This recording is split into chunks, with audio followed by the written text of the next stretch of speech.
दोस्तों, हाजिर है आज फिर एक नई रियल ब्लडी क्राइम स्टोरी के साथ, जिसमें आप जानेंगे कि कैसे एक बदमाश प्रवृत्ति के बाप ने अपनी ही बेटी को नीच इंसानों के बीच फेंक पाला, पोसा और कैसे बेटी की दर्दनाक मौत हुई। आइए जानते हैं ये सब। दोस्तों, अगर आपको वीडियो पसंद आए तो वीडियो को जरूर लाइक करें। तो चलिए सुनते हैं। नवाबों का शहर लखनऊ प्रदेश की राजधानी होने के नाते रोजाना लाखों लोग यहाँ आते जाते रहते हैं। इसी वजह से लखनऊ के रेलवे स्टेशन चारबाग के आसपास तो हर तरह के होटलों की भरमार है ही, उसे सटे इलाकों का भी यही हाल है। ऐसा ही एक इलाका है नाका हिंडोला। यहाँ भी छोटे बड़े हर तरह के होटल हैं। नाका हिंडोला के मोहल्ला विजयनगर में गुरुद्वारे के पीछे एक होटल है, सिंह होटल एंड पंजाबी रसोई। 16 सितंबर की सुबह 11 बजे के आसपास होटल का कर्मचारी मोहन बहादुर बेसमेंट में बने कमरों की ओर गया तो गैलरी में उसे एक बच्चा रोता हुआ दिखाई दिया। वह लपक कर बच्चे के पास पहुंचा। बच्चा 4 साल के आसपास रहा होगा। उसने उसे गोद में उठाते हुए पूछा, क्या हुआ बेटा, मम्मी ने मारा क्या? नहीं, मम्मी ने नहीं मारा, मम्मी को पापा मारकर भाग गए। बच्चे ने कहा, मारकर कहां भाग गए पापा? मोहन ने पूछा तो बच्चा रोते हुए बोला, पता नहीं। मोहन बहादुर को पहले लगा कि पति पत्नी में मारपीट हुई होगी या हो रही होगी, इसलिए बच्चा रोते हुए बाहर आ गया होगा। लेकिन अब उसे मामला कुछ और ही लगा, इसलिए उसने पूछा, मम्मी कहाँ है? वह बाथरूम में पड़ी है। बच्चे ने कहा, तुम किस कमरे से बाहर आए हो? मोहन ने जल्दी से पूछा तो बच्चे ने कमरा नंबर 109 की ओर इशारा कर दिया। मोहन बच्चे को गोद में लिए कमरे के अंदर बने बाथरूम में पहुंचा तो वहां की हकीकत देखकर परेशान हो उठा। बाथरूम में एक महिला की अर्धनग्न लाश पड़ी थी। बच्चे ने उस लाश की ओर अंगुली से इशारा करके कहा, यही मेरी मम्मी है, पापा इन्हें मार कर भाग गए हैं। लाश देखकर मोहन बच्चे को गोद में उठाए लगभग भागते हुए होटल के मैनेजर राम कुमार के पास पहुंचा। उसने पूरी बात उन्हें बताई तो होटल में अफरा तफरी मच गई। होटल के सारे कर्मचारी इकट्ठा हो गए। मैनेजर राम कुमार ने स्वयं कमरे में जाकर देखा। लाश देखकर उनके भी हाथ पांव फूल गए। उन्होंने तुरंत होटल मालिक राजकुमार और स्थानीय थाना नाका हिंडोला पुलिस को घटना की सूचना दी। सूचना मिलते ही इंस्पेक्टर विजय प्रकाश सिंह ने पहले तो इस घटना की सूचना पुलिस अधिकारियों को दी। उसके बाद खुद पुलिस कर्मियों को साथ लेकर सिंह होटल पहुंच गए। होटल मालिक राजकुमार उनका इंतजार बाहर कर रहे थे। उनके पहुंचते ही वह उन्हें साथ लेकर बेसमेंट स्थित उस कमरे पर पहुंचे जिसमें लाश पड़ी थी। लाश कमरे के बाथरूम में अर्धनग्न अवस्था में थी। थोड़े निरीक्षण के बाद उन्होंने मृतका के नग्न हिस्से पर कपड़ा डलवाया। मृतका की उम्र 22-23 साल रही होगी। उसके गले को किसी तेज धारदार हथियार से काटा गया था, जिससे निकला खून गर्दन से लेकर पीठ के नीचे तक जमीन पर फैला था। इंस्पेक्टर विजय प्रकाश सिंह लाश का निरीक्षण कर ही रहे थे कि एसपी अजय कुमार और सीओ कैसरबाग हृदेश कठेरिया भी फॉरेंसिक टीम के साथ होटल पहुंच गए। फॉरेंसिक टीम घटनास्थल से साक्ष्य जुटाने में लग गई तो पुलिस अधिकारी होटल के मालिक और मैनेजर से पूछताछ करने लगे। कमरे की तलाशी में ऐसी कोई भी चीज नहीं मिली जिससे मृतका या उसके पति के बारे में कुछ पता चलता। पुलिस अधिकारियों ने बच्चे को अपने पास बुलाकर बहला फुसलाकर प्यार से पूछा, बेटा तुम्हारा नाम क्या है? आयुष, ये मेरा स्कूल का नाम है, घर में मुझे सब शिवा कहते थे। बच्चे ने जवाब में बताया, तुम्हारी मम्मी को किसने मारा? पापा ने मारा है। पापा ने मम्मी को कैसे मारा? एसपी अजय कुमार ने पूछा तो बच्चे ने कहा, पहले तो पापा ने मम्मी को खूब मारा। मम्मी खूब रो रही थी, फिर भी पापा उनको मारते रहे। पापा उन्हें मारते हुए बाथरूम में ले गए। वहीं मम्मी बेहोश हो गई। मम्मी को मारते देख मैं जोर जोर से रो रहा था। पापा ने मुझे गोद में उठाया और बिस्तर पर लिटा दिया। कुछ देर में मैं सो गया। सुबह उठकर देखा तो मम्मी मर चुकी थी। पापा नहीं दिखाई दिए तो मैं रोने लगा। रोते हुए कमरे से बाहर आया तो अंकल ने मुझे गोद में ले लिया। पुलिस अधिकारियों ने बच्चे को एक महिला सिपाही के हवाले करके उसे बच्चे को कुछ खिलाने पिलाने को कहा। इसके बाद होटल के मैनेजर राम कुमार से मृतका के बारे में पूछताछ की गई तो उसने बताया, कल यानी 15 सितंबर की रात 11 बजे एक आदमी पत्नी और बेटे के साथ आया था। उसने अपना नाम बबलू, पत्नी का सीमा और 4 वर्षीय बेटे का नाम आयुष उर्फ शिवा बताया। कमरा मांगने पर मैंने उससे आईडी मांगी तो उसने अपना आधार कार्ड दिया। तब काफी रात हो चुकी थी, इसलिए उसकी जेरोक्स नहीं हो सकती थी, इसलिए मैंने उसका आधार कार्ड रख लिया और उसे कमरा नंबर 109 की चाबी दे दी। होटल का वेटर उसका सामान लेकर उसे कमरे तक पहुंचाने गया। कमरे में जाने के कुछ देर बाद बबलू चारबाग गया और वहां से खाना ले आया। सुबह 6:30 बजे बबलू ने मेरे पास आकर कहा कि मुझे आधार कार्ड की जरूरत है, इसलिए आप मुझे मेरा आधार कार्ड दे दीजिए। थोड़ी देर में दुकान खुल जाएगी तो मैं फोटोकॉपी करा कर दे दूंगा। चिंता की कोई बात नहीं, मेरी पत्नी और बच्चा होटल में ही है। मैंने आधार कार्ड दे दिया तो वह कमरे में गया और अपना बैग लेकर चला गया। उसकी पत्नी और बच्चा होटल में ही था, इसलिए मैंने सोचा वह लौट कर आएगा ही, लेकिन वह लौट कर नहीं आया। जब आयुष रोता हुआ कमरे से बाहर आया तो पता चला कि वह पत्नी की हत्या करके भाग गया है। बबलू भले ही आधार कार्ड लेकर चला गया था, लेकिन उसका नंबर, उस पर लिखा पता और मोबाइल नंबर होटल के रजिस्टर में लिख लिया गया था। पुलिस ने उसका आधार नंबर, पता और मोबाइल नंबर नोट कर लिया। इसके बाद घटनास्थल की कार्रवाई निपटाकर लाश को पोस्टमार्टम के लिए मेडिकल कॉलेज भिजवा दिया गया। थाना नाका हिंडौला के थाना प्रभारी विजय प्रकाश बच्चे को साथ लेकर थाने आ गए और होटल मालिक राजकुमार की ओर से मृतका सीमा के पति बबलू के खिलाफ हत्या का मुकदमा दर्ज करा दिया। रिपोर्ट दर्ज करने के बाद पुलिस ने होटल में दर्ज आधार कार्ड के पते और मोबाइल नंबर की जांच कराई तो दोनों फर्जी निकले। आधार कार्ड के अनुसार बबलू का पता RZ 30 स्मितापुरी पार्क रोड नई दिल्ली लिखा था, जो फर्जी पाया गया। आधार कार्ड के नंबर में 2 अंक गलत थे। कमरे में ऐसा कुछ भी नहीं मिला था जिससे हत्यारे के बारे में या मृतका के बारे में कुछ पता चलता। इंस्पेक्टर विजय प्रकाश सिंह सोच रहे थे कि अब क्या किया जाए। तभी उनकी नजर आयुष पर पड़ी। वह स्कूल की ड्रेस पहने था। उन्होंने उसकी स्कूली शर्ट के कॉलर पर लगे टैग को देखा। उसमें जो लेबल लगा था उसमें स्टार यूनिफॉर्म लिखा था। इसका मतलब ड्रेस जिस कंपनी में तैयार की गई थी उसका नाम स्टार यूनिफॉर्म था। स्कूल ड्रेस तैयार करने वाली इस कंपनी के बारे में शायद इंटरनेट से कुछ पता चल जाए, ये सोचकर उन्होंने इंटरनेट पर सर्च किया तो कंपनी का पता और फोन नंबर मिल गया। पुलिस ने उस नंबर पर फोन करके संपर्क किया। जब कंपनी के बारे में पता चल गया तो पुलिस ने व्हाट्सएप द्वारा आयुष और उसकी ड्रेस की फोटो कंपनी को भेजी तो कंपनी ने बताया कि यह ड्रेस एक प्ले स्कूल की है जिसका पता है M choice Chanakya place Dabri Nai Delhi. यह जानकारी मिलने के बाद पुलिस की एक टीम नई दिल्ली पहुंच गई। इस पुलिस टीम ने प्ले स्कूल के प्रबंधक को आयुष का फोटो दिखाकर पूरी बात बताई तो प्रबंधक ने स्कूल के रजिस्टर से आयुष के घर का पता लिखा दिया। आयुष के माता पिता स्कूल से कुछ दूरी पर सीतापुरी कॉलोनी में अवधेश के मकान में किराए पर कमरा लेकर रहते थे। पुलिस टीम ने अवधेश से पूछताछ की तो पता चला कि उसके किराएदार का नाम बबलू नहीं बल्कि मणिकांत मिश्रा है और वह गोरखपुर के थाना सहजनवा के मोहल्ला टुगडुइया का रहने वाला है। उसके पिता का नाम विश्वंभरनाथ मिश्रा है। सीमा उसकी ब्याहता पत्नी नहीं थी बल्कि दोनों लिव इन रिलेशन में रहते थे। पुलिस टीम ने दिल्ली से ही इंस्पेक्टर विजय प्रकाश को फोन करके सीमा के असली हत्यारे का नाम पता बता दिया। इसके बाद विजय कुमार ने दूसरी पुलिस टीम गोरखपुर भेज दी। 19 सितंबर को गोरखपुर गई। पुलिस टीम ने स्थानीय पुलिस की मदद से मणिकांत के घर छापा मारा तो वह घर पर ही मिल गया। पूछताछ में उसने न केवल सीमा की हत्या का अपना अपराध कबूल कर लिया बल्कि हत्या में प्रयुक्त सब्जी काटने वाला चाकू भी बरामद करा दिया। पुलिस टीम मणिकांत को गिरफ्तार करके लखनऊ ले आई। थाने में की गई पूछताछ में मणिकांत ने सीमा की हत्या की जो कहानी सुनाई वह कुछ इस प्रकार थी। उत्तर प्रदेश के जिला गोरखपुर के थाना पिपराइच के पुखरभिंडा गांव में रहता था। कमल सिंह उसके परिवार में पत्नी और एक ही बेटी थी। सीमा वह अपराधी प्रवृत्ति का था, इसलिए पत्नी और बच्चों पर खास ध्यान नहीं देता था।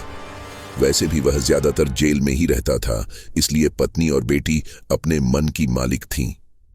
सीमा खूबसूरत भी थी और महत्वाकांक्षी भी। वह जवान हुई तो उसकी खूबसूरती लोगों की आंखों में बैठ गई। उसे जो भी देखता देखता ही रह जाता। जिसका बाप अपराधी हो उसके घर का माहौल तो वैसे भी अच्छा नहीं होता, क्योंकि उसके साथ उठने बैठने वाले कोई अच्छे लोग तो होते नहीं। कमल के यहाँ भी उसी के जैसे लोग आते थे। जवान बेटी को ऐसे लोगों से दूर रखना चाहिए, लेकिन कमल को इस बात की कोई चिंता ही नहीं थी। वह सभी को घर के अंदर ही बैठाता था। बदमाश प्रवृत्ति का व्यक्ति किसी का नहीं होता, इसलिए उन सब की नजरें कमल की जवान बेटी पर जम गई थीं। बगल के ही गांव भरहट का रहने वाला एक लड़का कमल के यहाँ आता रहता था। वह भी अपराधी प्रवृत्ति का था। वह कुंवारा था, इसलिए उसने कमल सिंह के सामने सीमा से शादी करने का प्रस्ताव रखा। तो कमल सिंह ने सोचा कि उसे बेटी की शादी तो करनी ही है।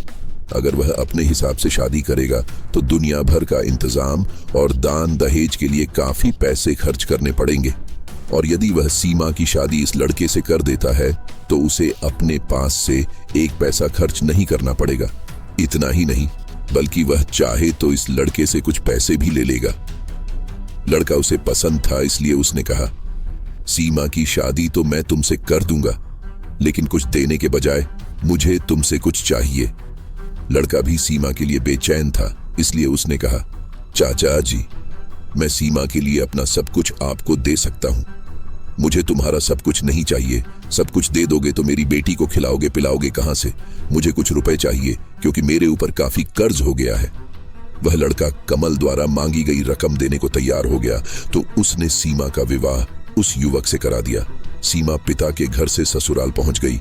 वहां कुछ दिनों तक तो सब कुछ ठीक ठाक रहा, लेकिन बाद में वह लड़का बात बात पर सीमा से मारपीट करने लगा। तो परेशान होकर सीमा उससे तलाक लेकर मायके चली आई। सीमा पहले से ही बिना अंकुश की थी। शादी के बाद वह और आजाद हो गई। उसे किसी से भी बात करने या मिलने में जरा भी हिचक नहीं होती थी, कोई रोक टोक भी नहीं थी, इसलिए वह कहीं भी किसी के भी साथ घूमने चली जाती थी। इसकी सबसे बड़ी वजह थी उसकी जरूरतें, इसलिए जो भी उसकी जरूरतें पूरी करता वह उसी की हो जाती। ऐसे में ही उसकी मुलाकात थाना पिपराइच के गांव पकड़ियार के रहने वाले केदार सिंह के बेटे मनोहर सिंह से हुई, तो वह उससे जुड़ गई। केदार सिंह खेती किसानी करते थे। मनोहर सीमा को इस कदर चाहने लगा कि वह उससे शादी करने के बारे में सोचने लगा। मनोहर ने अपने पिता केदार सिंह से शादी के लिए कहा तो उन्होंने मना कर दिया, लेकिन मनोहर ने जिद पकड़ ली कि वह शादी करेगा तो सीमा से ही करेगा, अन्यथा कुंवारा ही रहेगा। तब मजबूर होकर केदार सिंह को झुकना पड़ा। वह सीमा से उसकी शादी कराने को राजी तो हो गए, लेकिन उन्होंने शर्त रख दी कि सीमा को उनके हिसाब से घर में रहना होगा, जबकि वह जानते थे कि सीमा ज्यादा दिनों तक उनकी इच्छा अनुरूप नहीं रह सकती। इसीलिए उन्होंने यह शर्त रखी थी। मनोहर से शादी के बाद सीमा ने एक बेटे को जन्म दिया, जिसका नाम आयुष रखा गया, लेकिन घर में उसे सब प्यार से शिवा कहते थे। केदार सिंह ने सीमा पर काफी बंदिशें लगा रखी थीं। उसे परेशान करने के लिए वह बात बात पर उसे प्रताड़ित करते रहते थे। सीमा को बंदिशें वैसे भी कभी रास नहीं आईं। वह तो खुले आकाश में विचरण करने वाली युवती थी। यही वजह थी कि जल्दी ही वह उस घर के माहौल से तंग आ गई। वह उस घर से भागने की कोशिश करने लगी। आखिर एक दिन मौका मिलते ही वह बेटे को लेकर उस घर से हमेशा हमेशा के लिए भाग निकली। सीमा मायके आई तो उसका पिता कमल सिंह किसी मामले में गोरखपुर जेल में बंद था। सीमा अक्सर अपने पिता से मिलने जेल जाती रहती थी। वहीं उसकी मुलाकात मणिकांत मिश्रा से हुई। वह भी अपने पिता विश्वंभर नाथ मिश्रा से मिलने जेल आता रहता था। मणिकांत के पिता विश्वंभर नाथ मिश्रा जिला महाराजगंज में कोऑपरेटिव बैंक की 9वां शाखा में सचिव थे। 2008 में उन्हें गबन और धोखाधड़ी के मामले में गोरखपुर जेल भेज दिया गया था। मणिकांत मिश्रा मां बाप का इकलौता बेटा था। मणिकांत भी अपने पिता से मिलने जेल आता रहता था और सीमा भी अक्सर दोनों की मुलाकात हो जाती थी। कभी दोनों ने एक दूसरे के बारे में पूछ लिया तो उसके बाद उनमें बातचीत होने लगी। बातचीत होते होते उनमें दोस्ती हुई और फिर प्यार बाप जेल में था, मुकदमा चल रहा था। आमदनी का कोई और जरिया नहीं था, इसलिए मणिकांत दिल्ली चला गया और वहां वह कढ़ाई का काम करने लगा। रहने के लिए उसने डाबड़ी की सीतापुरी कॉलोनी में अवधेश के मकान में एक कमरा किराए पर ले लिया। मणिकांत दिल्ली में रहता था और सीमा गोरखपुर में, लेकिन दोनों में फोन पर बातें होती रहती थीं। सीमा ने उससे कहा कि उसे वहां अच्छा नहीं लगता। इस पर मणिकांत ने उसे दिल्ली बुला लिया। वह बेटे को लेकर दिल्ली पहुंच गई। सीमा को दिल्ली आए 2-3 दिन ही हुए थे कि एक रात उसने कहा, मणि, हम दोनों एक दूसरे को पसंद ही नहीं करते, बल्कि एक दूसरे को जी जान से चाहते भी हैं। हमें एक दूसरे से दूर रहना भी अच्छा नहीं लगता। क्यों ना हम दोनों शादी कर लें। मां त्यान सास नास्पी टू ट्रासी। सीमा की इस बात पर मणिकांत गंभीर हो गया। कुछ देर सोचने के बाद उसने कहा, सीमा, प्यार करना अलग बात है और शादी करना अलग बात। मैं तुमसे प्यार तो करता हूं, लेकिन शादी नहीं कर सकता। क्यों? प्यार करते हो तो शादी करने में क्या परेशानी है? तुम शादीशुदा ही नहीं, किसी दूसरे के एक बच्चे की मां भी हो। ऐसे में मैं तुमसे कैसे शादी कर सकता हूं? तो क्या तुम मुझे बेसहारा छोड़ दोगे? मैं तो बड़ी उम्मीद लेकर तुम्हारे पास आई थी कि तुम मुझसे प्यार करते हो, इसलिए मुझे अपना लोगे। सीमा, मैं तुम्हें बेसहारा भी नहीं छोड़ सकता और शादी भी नहीं कर सकता। अगर तुम चाहो तो एक रास्ता है। क्या? लिव इन रिलेशनशिप, यानी हम दोनों बिना शादी के एक साथ पति पत्नी की तरह रह सकते हैं। सीमा मरती क्या न करती। वह राजी हो गई। इसके बाद दोनों बिना शादी के ही पति पत्नी की तरह साथ रहने लगे। मणिकांत ने पास के ही चाणक्य प्लेस स्थित एक प्ले स्कूल में आयुष का एडमिशन करा दिया। सीमा की भी उसने एक कॉल सेंटर में नौकरी लगवा दी। वहां सीमा को 5,000 रुपए प्रति माह वेतन मिलता था। सीमा जल्दी ही अपने रंग दिखाने लगी। वह घूमने, फिल्में देखने और महंगा खाना खाने पर जरूरत से ज्यादा पैसे खर्च करने लगी। उसका पूरा वेतन इसी में खर्च हो जाता।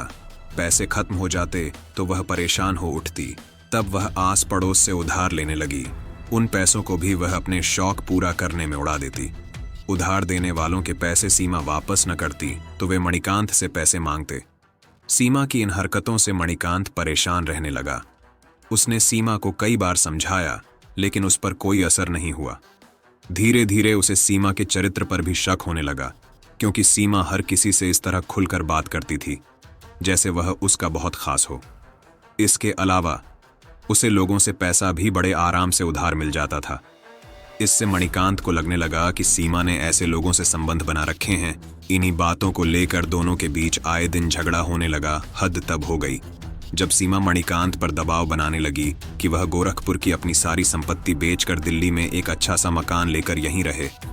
मणिकांत सीमा की हरकतों से वैसे भी परेशान था।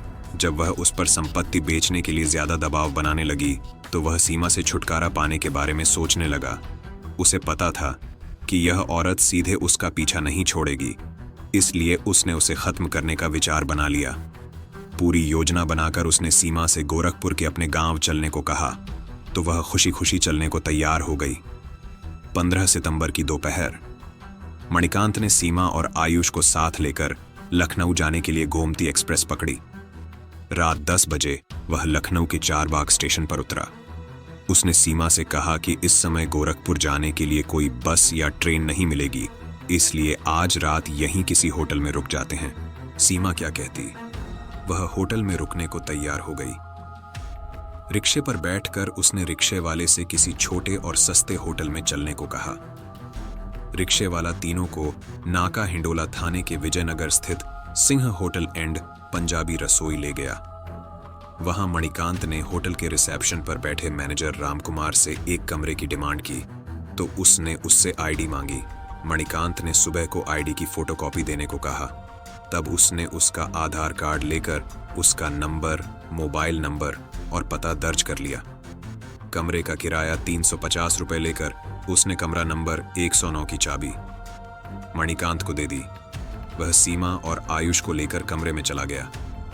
सीमा और आयुष को कमरे में छोड़कर मणिकांत चारबाग गया और वहां किसी ढाबे से खाना ले आया। खाना खाकर वही सीमा से बातें करने लगा। तभी किसी बात पर उसकी सीमा से बहस हो गई तो वह सीमा को पीटने लगा। सीमा जोर जोर से रोने लगी। मां की पिटाई और उसे रोता देखकर मासूम आयुष भी रोने लगा। मणिकांत सीमा की पिटाई करते हुए उसे बाथरूम में ले गया। वहां उसने उसे इस तरह पीटा कि वह बेहोश हो गई।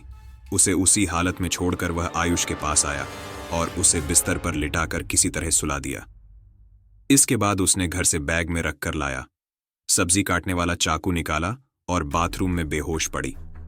सीमा का बेरहमी से गला काट दिया, जिससे उसकी मौत हो गई। रात भर वह उसी कमरे में रहा। सवेरा होने पर उसने मैनेजर से अपना आधार कार्ड लिया और बैग लेकर निकल गया। होटल से निकलकर वह गोरखपुर स्थित अपने घर चला गया। उसने अपनी ओर से होटल में कोई सबूत नहीं छोड़ा था, लेकिन पुलिस आयुष की स्कूल ड्रेस के टैग के सहारे उस तक पहुंच ही गई। सारी कानूनी औपचारिकताएं पूरी करके पुलिस ने मणिकांत को न्यायालय में पेश किया, जहां से उसे न्यायिक अभिरक्षा में जेल भेज दिया गया। पुलिस ने आयुष को चाइल्ड लाइन भेजकर सीमा के पति मनोहर और उसके घर वालों से संपर्क किया तो उसके चाचा चाची आकर उसे ले गए।